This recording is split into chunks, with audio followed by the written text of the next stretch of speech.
একবার হনুমানজি রাজসভায় সব প্রজাদের দান দিচ্ছিলেন, সোনা রূপো দান করছিলেন প্রজাদের। প্রজাদের মধ্যে থেকে একজন গ্রাম্য মহিলা এবং একজন গ্রাম্য পুরুষ এগিয়ে এলে হনুমানজি তাদেরকেও বহু মূল্যবান সামগ্রী দান করতে গেলে সেই গ্রাম্য মহিলাটি বললেন, তুমি আমাদেরকে দান দিতে পারবে না, তুমি আমাকে যে দান দিচ্ছ তাতে তোমার কি সামগ্রী দিচ্ছ? সবই তো তোমার পিতার। এই বলে সে গ্রাম্য পুরুষ এবং মহিলা রাজসভা থেকে চলে যাচ্ছিলেন। তখন হনুমানজি বললেন, আপনি বলুন আপনার কি চাই? আপনি যদি বলেন তাহলে আমি নিজেকেও দান করতে পারি। মহিলাটি বলল, তাহলে নিজেকেই দান করো।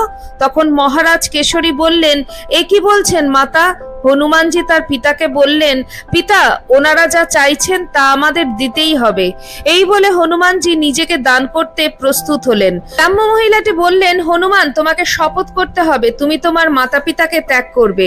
হনুমানজি শপথ করলেন। মহিলাটি রাজসভায় সবার উদ্দেশ্যে বললেন, হনুমান আপনাদের যুবরাজ নয়, আমাদের সেবক।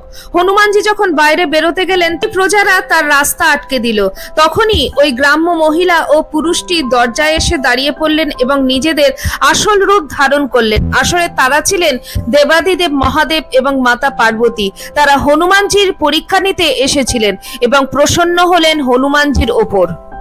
জয় বজরংবলী।